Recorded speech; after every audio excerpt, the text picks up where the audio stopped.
Bienvenidos. Hoy vamos a hablar de cómo puedes utilizar el sistema financiero de los Estados Unidos para apalancar la compra de tu propiedad como inversión aquí en la Florida. Vamos a conocer qué tipos de préstamos hay para extranjeros a nivel hipotecario y lo más importante, al final vamos a hablar específicamente de qué errores no debes cometer para que realmente puedas lograr ese apalancamiento de manera exitosa.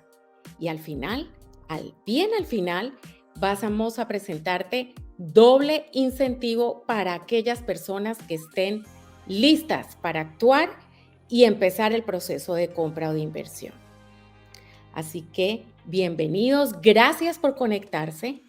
Soy Jimena Alzate, asesor inmobiliario en el estado de la Florida y especializada en clientes internacionales. Me dedico específicamente a asesorar a todas estas personas o todos los inversionistas fuera de los Estados Unidos que están viendo esa gran oportunidad de inversión en propiedad inmobiliaria, específicamente en el estado de la Florida. Y hoy me acompaña Carolina Tarnay. Carolina es mortgage broker y branch manager de Nexa Mortgage.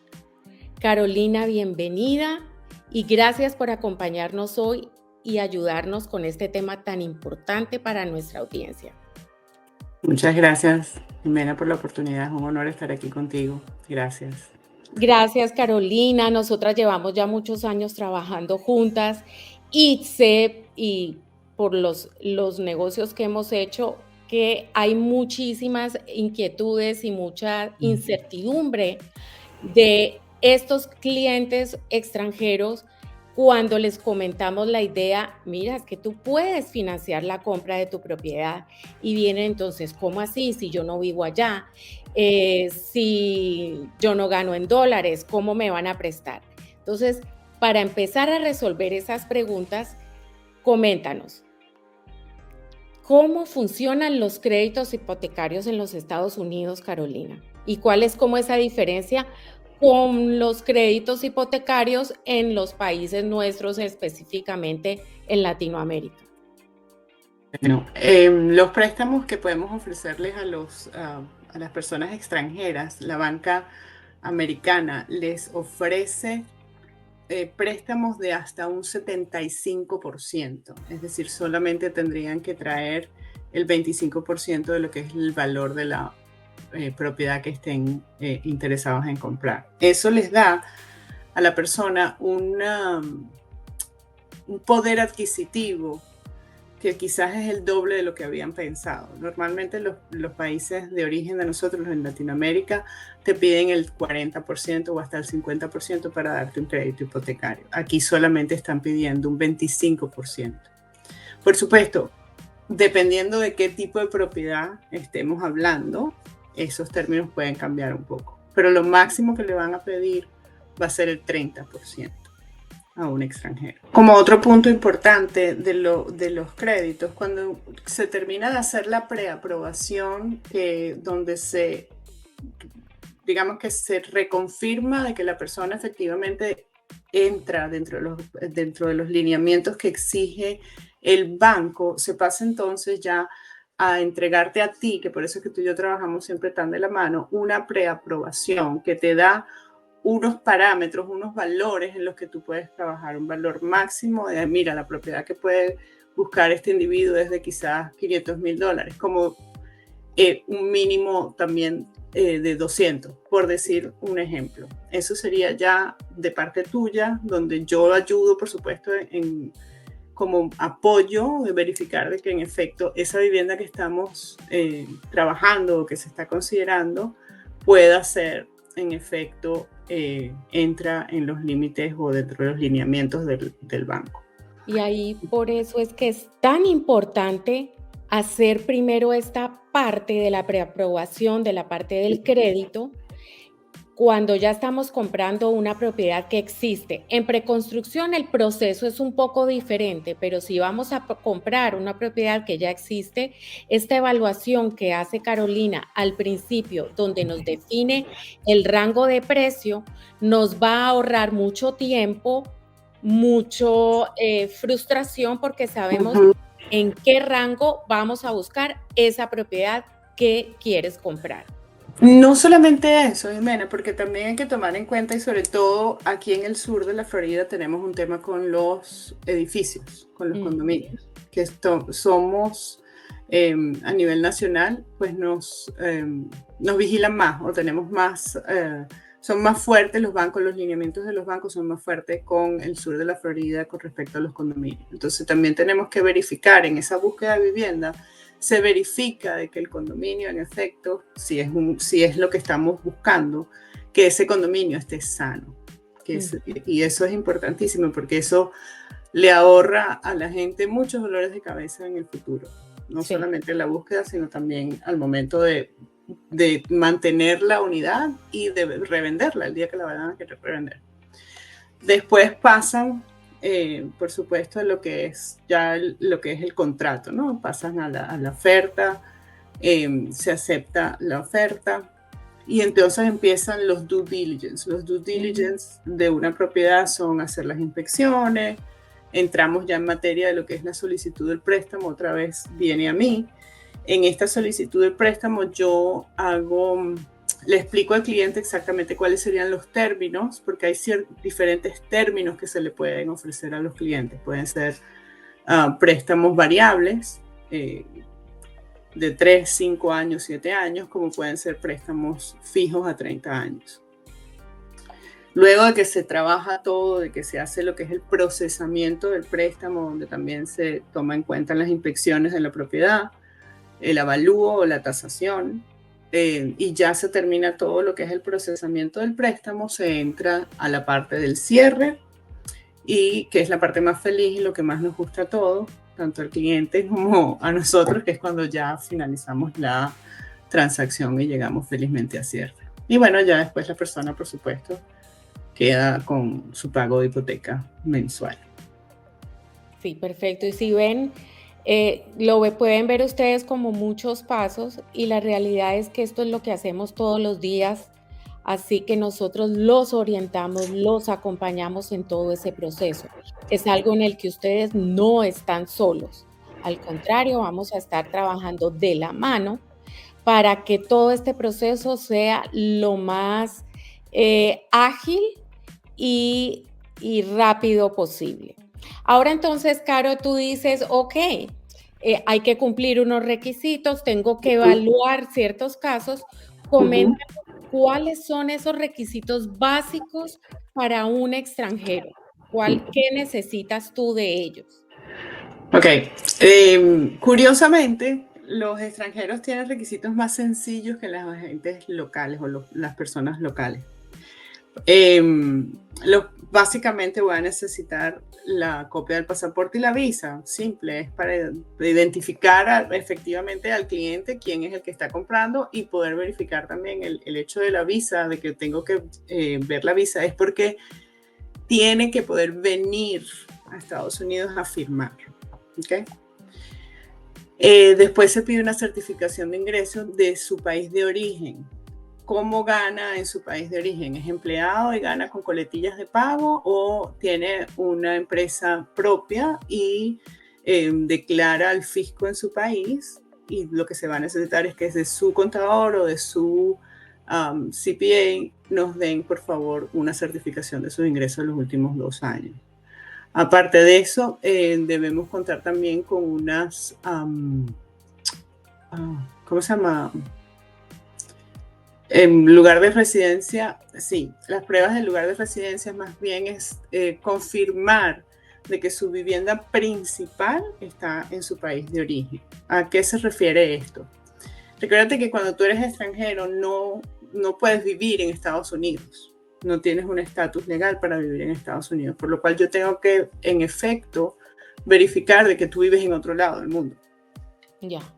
¿Y qué puede ser una prueba de ingreso, una prueba del lugar de residencia?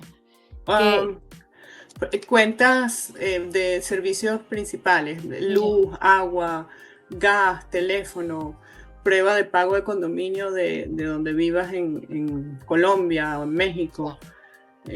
Es bastante tarjetas de crédito que recibas en tu domicilio en el país de origen, el statement, o sea, el saber de que tienes una dirección en otro país, esa es tu casa.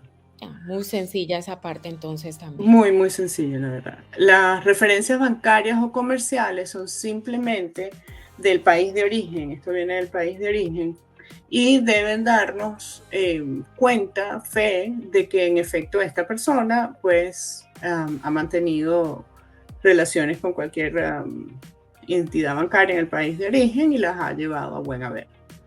Nada del otro mundo, nada extraño, es una referencia común Como y una carta. sí, es una carta que dice Pedro Pérez ha mantenido una buena relación comercial y bancaria con nosotros, damos fe de que nunca ha hecho nada indebido. Ok. Básicamente. Y los estados de cuenta son estados de cuenta en Estados Unidos. Yo normalmente pido, o los bancos, no yo, pedimos 2 meses de estados bancarios de que el dinero ya ha estado en Estados Unidos por lo menos 60 días.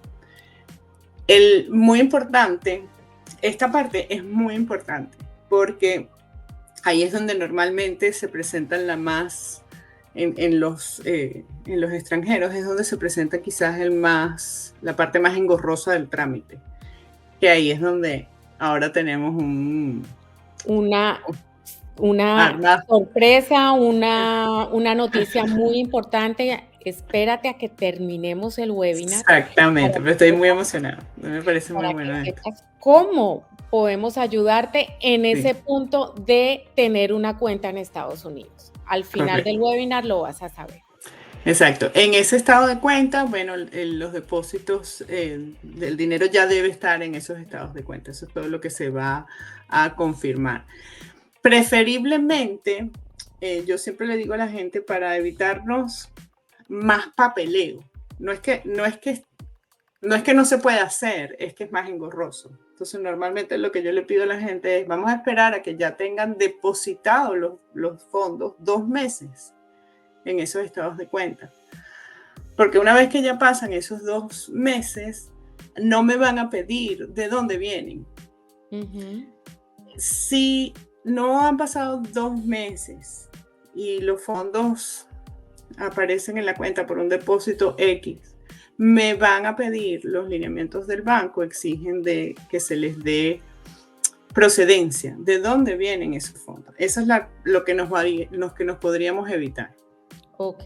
Hay gente, nosotros los latinos, a veces es muy fácil darle procedencia a las cosas, a veces no, mira, fue un dinero que le presté a mi tía y entonces me devolvió por este lado. Y ese tipo de cosas, ese tipo de movimiento, es un poco más engorroso darle procedencia y darle todo la historia. Entonces, a veces es mejor esperar a que pasen esos 2 meses y ya tenerlo libre, digamos, de historia que darle. Entonces, Ok. ahora hablemos de cuáles son los diversos tipos de préstamos hipotecarios para los extranjeros. Ok, digamos que hay 2 grandes avenidas, ¿ok? Bien va a ser o por el tipo de ingreso que tenga la persona, que me pueda demostrar la persona, o que podamos tomar en cuenta para el préstamo, o el tipo de vivienda del que estemos hablando. Si el tipo de ingreso que estoy tomando para la persona es lo que le llamamos full disclose o full doc, ¿verdad? Que sería, bueno, una carta del contador o copia de las coletillas de pago de su trabajo, pues entonces podríamos estar hablando de que le puedo ofrecer un préstamo con un interés más bajo, tan bajo como los programas de gente local, ¿okay? Entonces, él estaría a la par. A veces me ha pasado que el extranjero cuando cierra está más bajo el interés del extranjero que el del local. Eso se puede dar, ¿ok? Y Eh, Eso siempre, por supuesto, va a depender del tipo de ingreso que logremos demostrar. Ya. Y el tipo de propiedad, porque si la propiedad es un condominio, por ejemplo, los condominios normalmente aquí en la Florida me van a exigir un poco más. En vez del 25 me van a exigir el 30% de entrada. Ujú.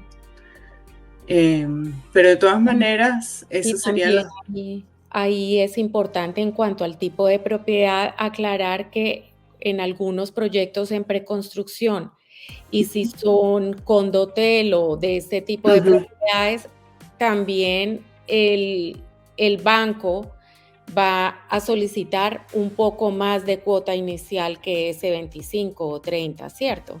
Correcto. Y ahí bien bueno que haces esa aclaratoria. Cuando el tipo de propiedad que está comprando el extranjero puede comprar o de inversión o un second home, o sea, una casa de veraneo, lo que se conocería como una casa de veraneo. No puede comprar una vivienda principal porque no tiene estatus para vivirla Ujú, aquí.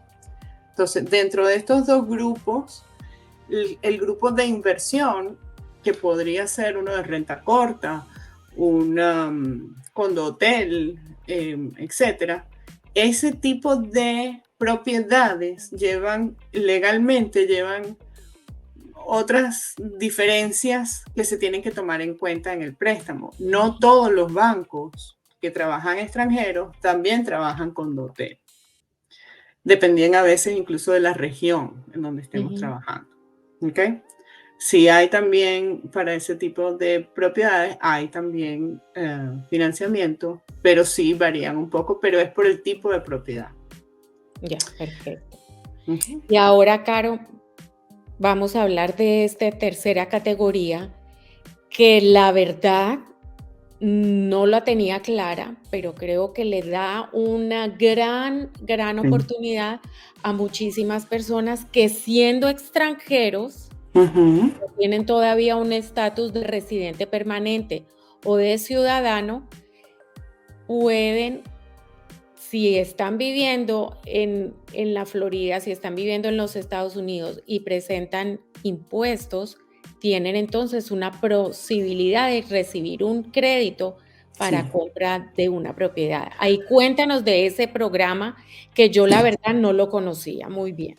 sí. Es para los que tienen un número de pago de taxes o identificación de taxes delante del IRS y presentan, como bien mencionas, taxes aquí en Estados Unidos. Gente que trabaja, no tiene estatus migratorio, pero han logrado conseguir un ITIN y pueden trabajar y pueden cobrar su sueldo. Esta gente, yo como banco, míralo de esa manera, eh, yo debo poder ofrecerles algún tipo de programa para que se hagan de una propiedad. Y se llegó a este nuevo programa, es una especie de híbrido, ¿ok? Donde se trabaja con un 20% de entrada, a diferencia de los extranjeros que le piden 25 a 30, al que tiene ITIN number, normalmente le piden entre el 20 y el 15% de entrada. Y es Para un programa, vivienda primaria, ¿cierto? Esto es sí, solo vivienda primaria. correcto, esto Ok, es vivienda primaria. ok. Y se hace analizando como si fuera una persona local, analizando taxes, presentando toda la documentación local de sus ingresos, pero no son americanos o no son residentes, no son locales, O pero sea sí que son. hay muchísima Sí. oportunidad allí para tantas personas que están en ese proceso y Ujú. que de todas maneras, si tienen la posibilidad de comprar una propiedad para vivirla, pues ya hay un programa que les puede ayudar. Correcto. Entonces ahora, Caro, vamos a hablar algo muy importante y que es, como dices tú, la piedra en el zapato cuando empezamos el proceso de la compra de una propiedad de inversión. Ya Sí. vimos, hicimos los números, vimos lo que más nos gustaba, escogimos la propiedad, el proyecto y llegamos al punto de la financiación y por no haber hecho las cosas de la manera correcta o no conseguimos el préstamo y nos toca terminar de comprar todo en efectivo o tenemos que arreglar cosas para poder conseguir el préstamo y eso significa más tiempo y más dinero. Entonces, Correcto. ¿de cuáles son esos errores? Tú que ves esto todos los días o que vemos esto todos los días con nuestros clientes, dinos cuáles son esos errores. No son errores que podrían, gracias a Dios no me ha tocado con madera, no me ha tocado llegar ahí, pero no son errores que no hacen que la transacción se dé, gracias a Dios, pero sí pueden hacer el trámite más engorroso y más largo, más demorado, más fastidioso, míralo así. Puede entrar en el tema de que me están pidiendo muchas cosas. No, recuérdense que la banca americana, ellos son muy claros. Ellos sí ellos te dicen, esta es mi manera de trabajar y esa es su manera de trabajar. Entonces, hay muchas veces qué me pasa o con qué me encuentro nosotros los latinos. Nosotros los latinos creemos en el cash, por ejemplo. El banco americano no le gusta el cash. Entonces, si van a hacer un depósito, por favor que no sea cash. Eso es el error más grande que yo siempre me encuentro, que no sea cash. Vamos a darle de dónde viene su historia, su procedencia, su sourcing. Me pide siempre, el banco siempre va a pedir eso. Por eso es que yo aconsejo, vamos a tener los fondos ya depositados 2 meses, que ya pasó el tiempo. Digamos, no me van a pedir más de 2 meses. ¿Qué pasó en el mes 3? No me lo van a pedir. Entonces ya no hay que hacer todo el papeleo.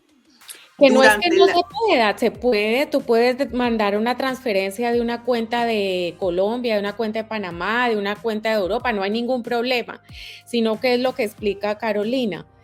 Si llega el dinero transferido de otra cuenta, hay que explicarle esa cuenta dónde está, quién es el dueño de esa cuenta. Es eso Correcto. Lo que lo hace engorroso, ¿correcto? No, el que me lo hagan cash. Porque hay gente que dice, no, yo tengo, mi mamá, yo le presté una plata y entonces ella me lo va a depositar en la cuenta $15,000 cash. No, por favor. Eso es lo que no, eso puede ser un dolor de cabeza, el darle la procedencia a esos $15,000. Okay. Puede ser, no, mira, un dinero que ella me debía porque se lo presté y me lo está repagando después de un año, perfecto. Pero entonces voy a tener que buscar cuando se lo prestaste hace un año y dar toda la historia al banco. No es que no lo puedas hacer, tú eres dueño de tu dinero y puedes hacer lo que quieras. Es el tener que explicarlo lo que puede ser engorroso, lo que puede ser fastidioso. Cuando se está haciendo la transacción, en ese mes que más o menos uno se toma haciendo el procesamiento del préstamo, una vez que ya se tiene el contrato ejecutado hasta el día del cierre, ese mes, si me hacen depósitos en la cuenta, depósitos grandes, me van a pedir la procedencia. Ese es el punto más álgido siempre con los extranjeros. Del resto, sí es crear la corporación, tener la lista. Eso puede tomar un poquito de tiempo, sobre todo porque al crear la corporación, para pedir el número de identificación de esa corporación para pagar taxes, un extranjero se puede tomar un poquito más de tiempo, pero eso lo manejan el contador pero es la única otra cosa que a veces puede demorar un poco el proceso. Del resto, la verdad es que yo prefiero muchas veces trabajar con extranjeros que con locales. No te oigo, Jimena. Ay, perdóname, la había puesto en mute. De resto, entonces, el tema de abrir la corporación, por supuesto, nosotros los asesoramos en esa parte. O sea, todo nosotros los podemos orientar y tenemos las personas profesionales ideales con las que trabajamos como equipo, con Carolina, con el contador, con el abogado, para que todo este proceso sea sencillo y hecho de la manera correcta. Ahora vamos entonces al tema de el incentivo que tenemos hoy, que como les comenté, era doble, y es para las personas que tomen acción en esta semana, próximos 7 días que estén interesados en tomar acción, reservar una propiedad, reservar en un proyecto de preconstrucción, empezar un proceso de precalificación de crédito para saber qué propiedad puedes adquirir si vas a comprar una propiedad que ya está en el mercado, que está lista. En eso, el primer incentivo es que tenemos cómo ayudarte a abrir esta cuenta aquí en Estados Unidos para la compra de esa propiedad inmobiliaria sin ningún costo y lo puedes hacer desde tu país. Esa es una gran ayuda. No tienes que venir a los Estados Unidos a abrir la cuenta del banco. Y así podemos adelantar esos 2 meses que necesita que la cuenta esté funcionando con el dinero ya que vas a destinar para tu cuota inicial. ¿Y cuál es el otro incentivo, Carolina, que me dijiste es doble y quiero oírlo? Yo voy a las personas que empiecen el procesamiento en esta semana, que logremos cerrar, yo voy a darles crédito de el appraisal, lo que cuesta el appraisal se les va a reintegrar ese costo. Muchísimas gracias, Carolina. Imagínate, entonces te llevas 2 por 1. Actúa en estos 7 días y vas a tener cómo abrir la cuenta en el banco aquí en Estados Unidos y también un crédito en el momento de tu cierre correspondiente al valor del appraiser. Gracias, Carolina. No, gracias a ti, Jimena, un placer. Y ya saben, escaneen el código QR, envíenme un mensaje por WhatsApp y agendamos esa primera cita para saber de qué manera te vamos a poder ayudar. Gracias.